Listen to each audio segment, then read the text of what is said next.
Hello everyone. Welcome to this training session on statistical data analysis using SPSS. My name is Vamsidhar. As a part of this session, I would be looking at the two-factor ANOVA model. In our earlier session, we have looked at one-factor ANOVA or one-way ANOVA, where the major intention was compare the means of multiple groups of data. The grouping can be done either on a categorical variable or a scale variable using a cutoff point.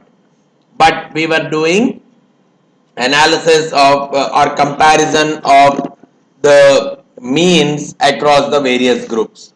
But if the same analysis I do it not on one factor, not on one variable, if the grouping is done not on one variable but on two variables together, that is where we are calling it as a two-factor ANOVA model. And the two-factor ANOVA model in SPSS comes under a group of models called general linear models. GLM Uni-variate models is what is the typical name that goes for the two-way analysis of variance procedure. It comes under the group of general linear models, wherein it models a dependent scale variable based on its relationship to categorical and the scale predictors. So basically, whatever we would like to do the mean comparison of, we take that as a dependent scale variable, and we said in case of two-way analysis of variance, we require at least or we require two categorical independent variables. So as a part of our independent variables, we even call as two different terms. One are called as factors, the others are called as covariates.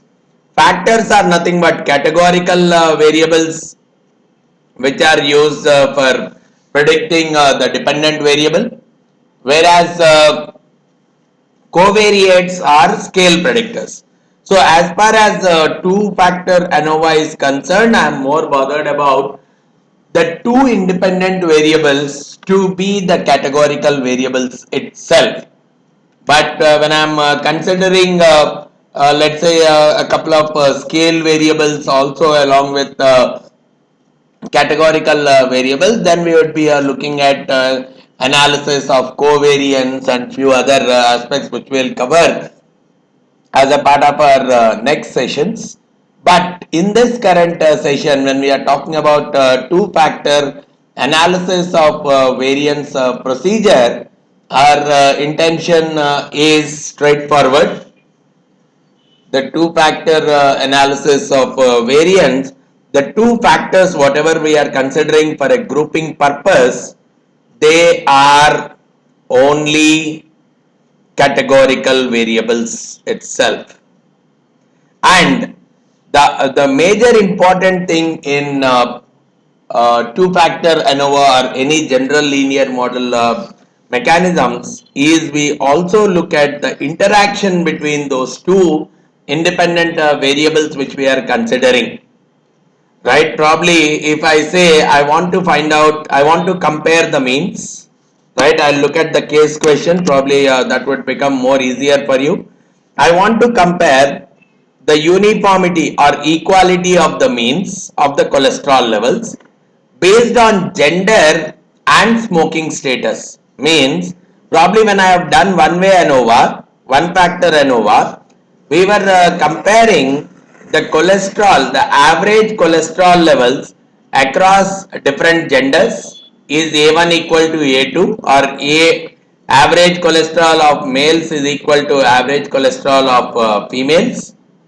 Or I was looking at average cholesterol of non-smoker equal to average cholesterol of occasional smoker equal to average cholesterol of heavy smoker. These are like two different tests if I am considering two two separate one-way ANOVA analysis. But when I am considering it as a two-factor ANOVA, I am even looking at the kind of interaction that is existing between the gender and the smoking status.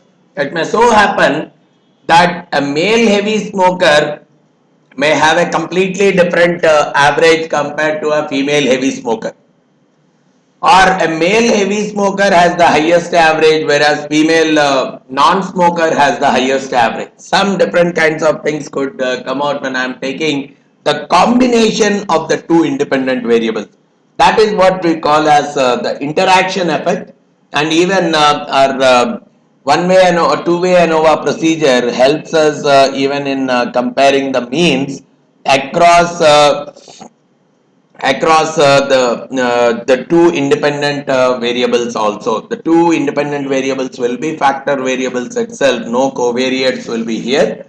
But I would apart from looking at their impact in isolation, the two factor ANOVA analysis procedure also looks at the impact on the cholesterol by the combination of both the gender as well as the smoking status. That is one of the major important thing that has to be considered.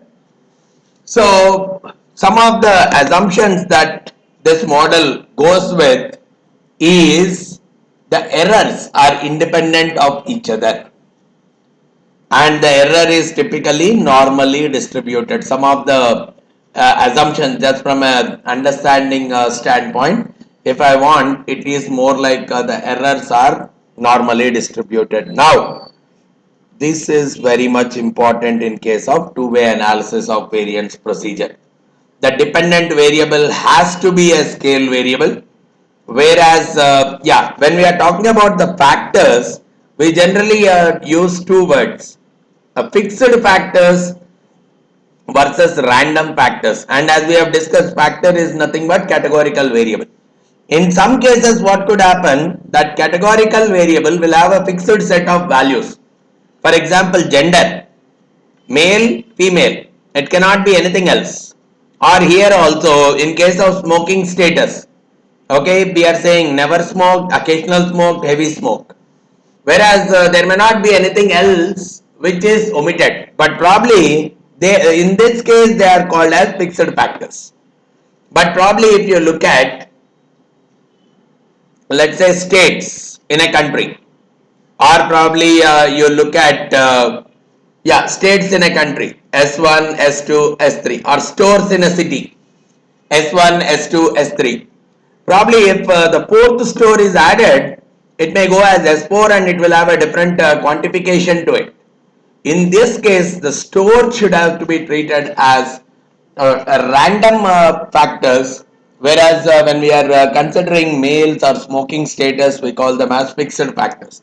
So as a part of our two-way analysis of variance procedure, I am more looking at two categorical variables as the fixed factor and one scale variable as the dependent factor. This is what typically goes as a part of two-factor analysis of variance. So as a part of the exercise now, we will try to check this aspect. Check for the uniformity of the means in the cholesterol levels based on gender and smoking status. Based on gender and smoking status, I am primarily focusing on the comparison of the cholesterol levels. So let's try to implement it on our data. Yeah, for that I'll go with analyze general linear model Uni-variate. GLM Uni-variate is the group. Here we can do a two-factor ANOVA, and even in the next session I would also take you through ANCOVA analysis of covariance also through this same mechanism itself. So here I would be taking the dependent variable as the cholesterol levels, along with the two fixed factors being the gender and the smoking status. I would consider two fixed factors, no random factor. And I could also look at a kind of a plot here, wherein probably I'll look at separate mean plots, gender on the x-axis and probably the smoking status on the y-axis. So the gender, sorry, the smoking status on the x-axis and separate lines per gender means separate cholesterol levels per male and female. So we'll look at that aspect and I'll add that. So smoking status and so which means for three different smoking statuses separately for male and female, I would like to have a plot or a bar chart representing their average cholesterol levels. And from there, okay, I would also look at the post hoc. Here, as we have already discussed in one factor analysis of variance procedure, the analysis of variance assumes that the variances are equal, right? So from that standpoint, okay, I would like to look at the post hoc test for smoker stats. I should not look out for gender because pairwise comparisons of the means are possible only when the factor contains at least three values. So gender contains only two values, so I should not look out for post hoc test for that. Whereas the smoker status contains three possible values: non-smoker, occasional smoker, and heavy smoker. So I can even look out for post hoc test for smoker status. And Tukey is one of the a better test assuming the equal variances.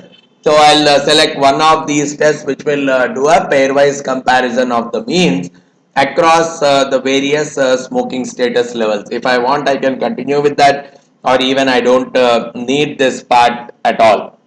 But the most important thing for me, it's better that I look at the overall part, wherein in the options I'm looking at estimate the marginal means. A very important aspect for me.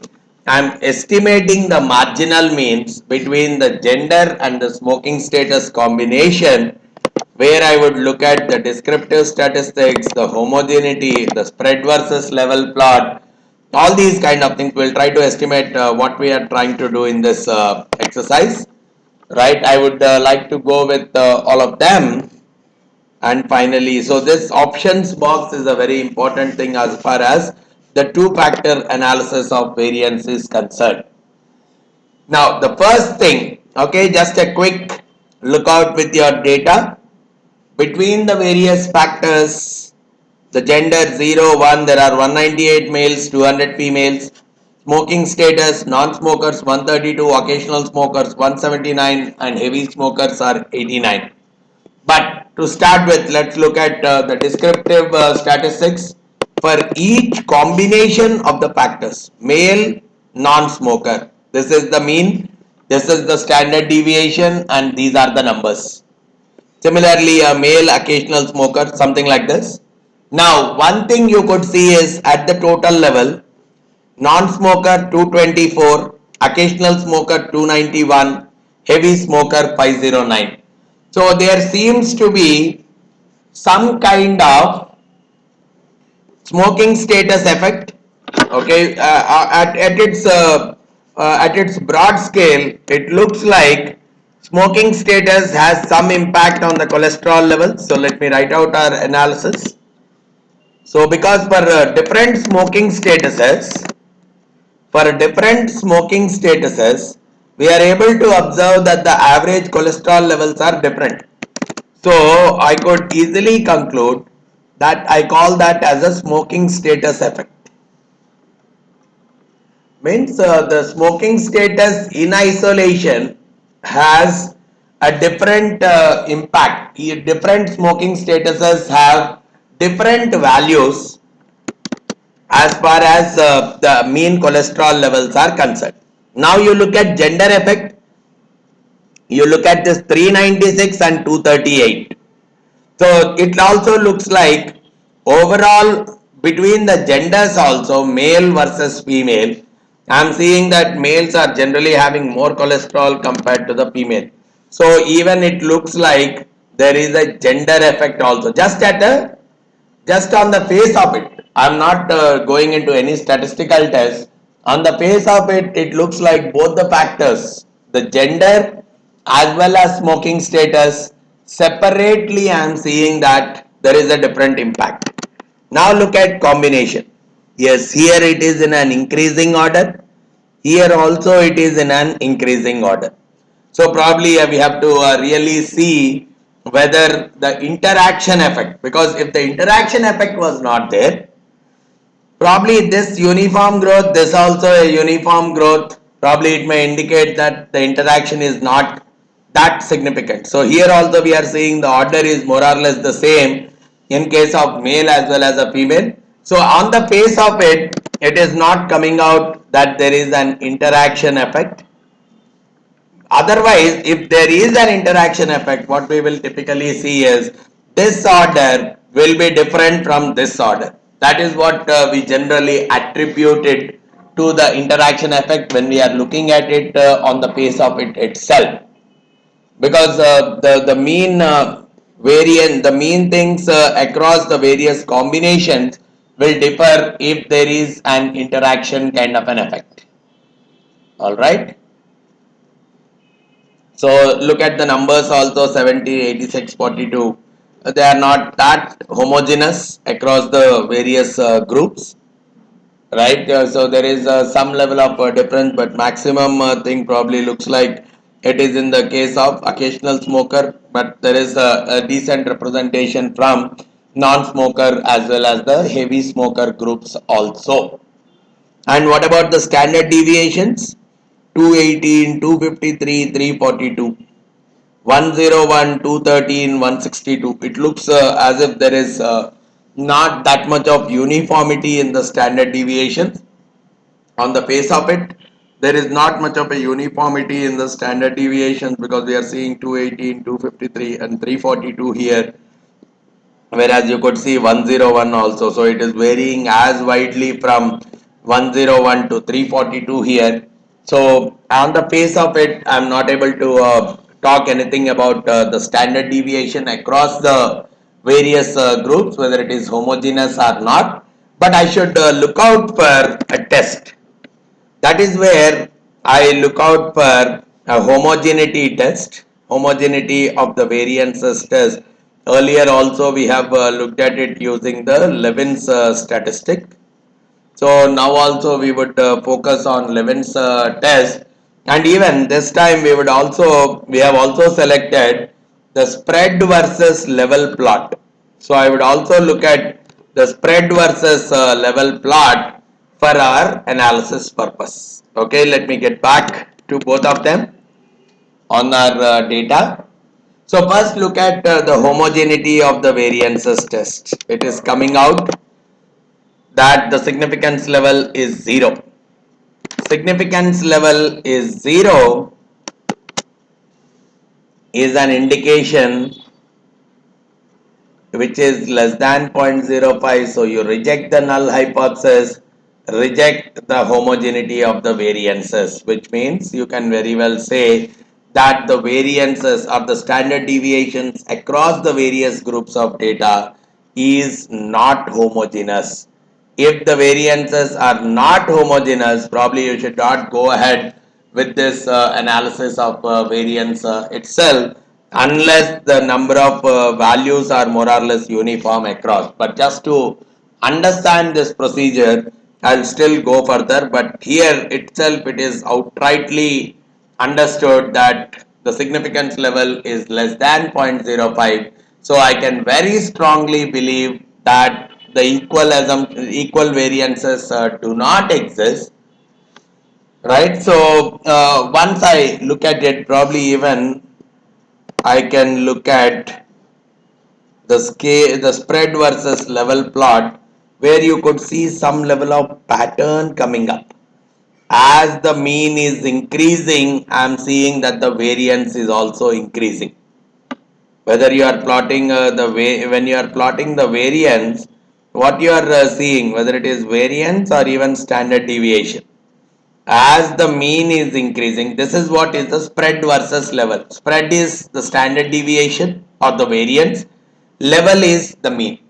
As we are seeing some kind of a pattern here, it's nothing but it's a scatter plot. Mean on the x-axis and the standard deviation or the variance on the y-axis.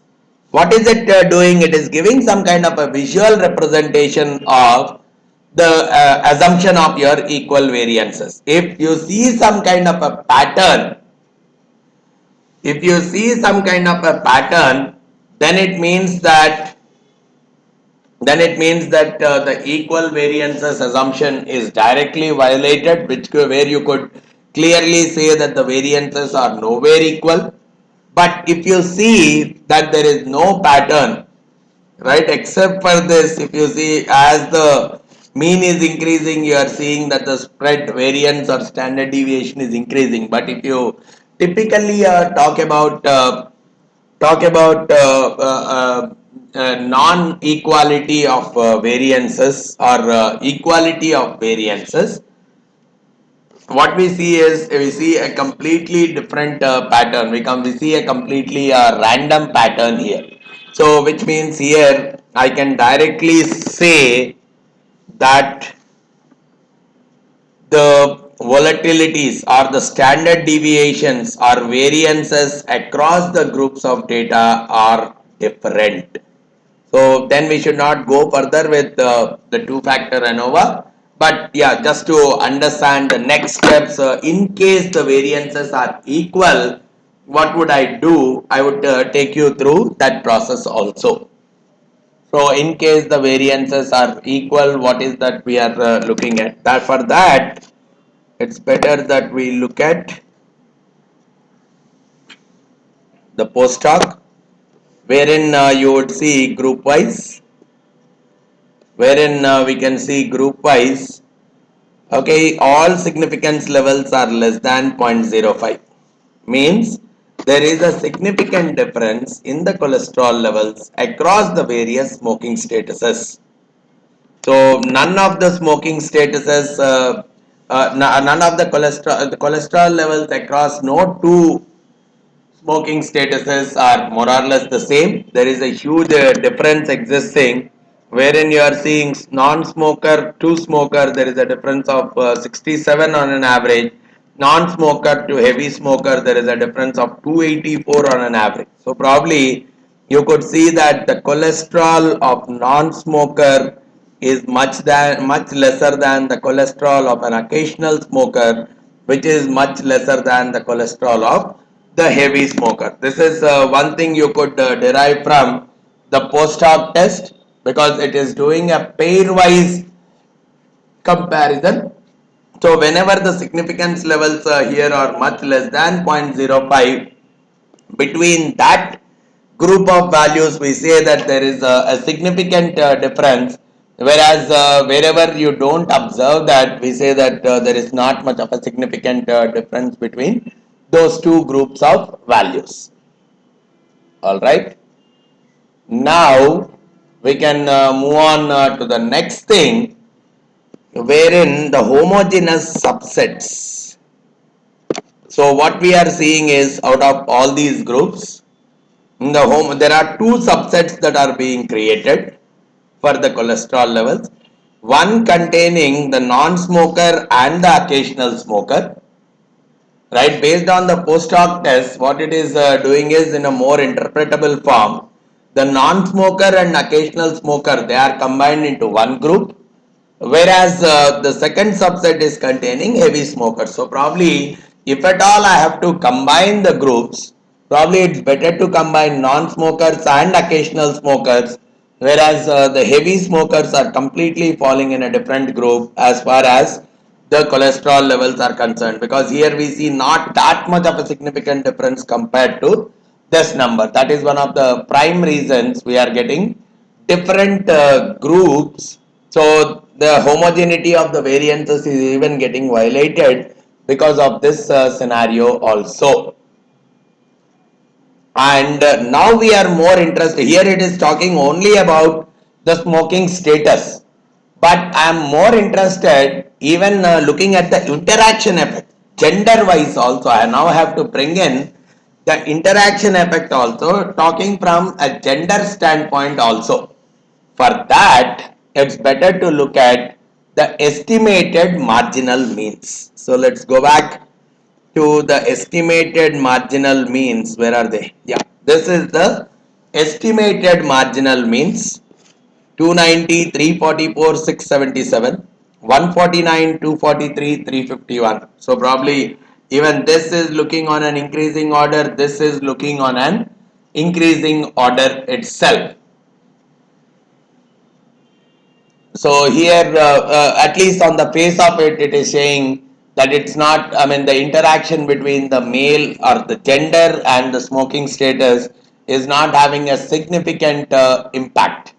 Because if there was no interaction, you would see that these patterns will remain more or less the same across all the genders.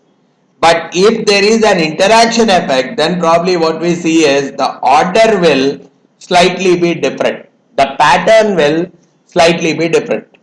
To see that, it is much more comfortable going with a profile plot. Did we go with a profile plot? Yeah, here we have a profile plot. In the profile plot, it's again a representation of the marginal means itself. What we could typically see is if there is some kind of overlap between these two. One is for a males, the other is for the female. So if at all we see some kind of overlap between the two, that is where we say there is a possibility of interaction. If there was not much of an interaction effect, you see that these two lines will be more or less parallel. But if there is a kind of overlap coming at some point, we see that there could be a possibility of interaction effect. Here we are not observing that much of overlap between the two groups, so we could very well go with not much of interaction effect in the data. But that also I should test from the significance standpoint itself, right? From the graph probably it is visible, but I want to check it from the significance levels itself. So for that, what I'll do is we have one values that has come out, which is the test between the subjects effect. This is almost similar to your ANOVA table, right? This is similar to the ANOVA table itself. The test of between the subject effects is more like your ANOVA table. And what you can conclude from this table is you see that there are a lot of each term intercept, gender in isolation, smoker status in isolation, and even the combination of gender and smoking status. So all these, in what level they are impacting on your cholesterol values, is what is displayed by this table. Now what you will see is, look at the significance levels. All of them have a significance value less than 0.05. All of them have a significance value less than 0.05, which means each term, the gender, the smoking status, and the interaction between gender and smoking status, all of them are statistically significant. They are having some kind of a significant influence, not gender in isolation, not only gender in isolation, the smoking status in isolation, but even the combination also has an impact on the cholesterol levels. Now that is where we look out. Once these are significant, we look out to find out what is the strength of that relationship. We look out for this partial eta squared. It shows the practical significance of each of the terms as a proportion of the total. It shows for the practical significance of each of the terms. So what you typically see is, if these values are very large, right? If these values are very, very large, probably more than 40%, 50% kind of stuff, then we could clearly see that they have a very significant influence on the cholesterol.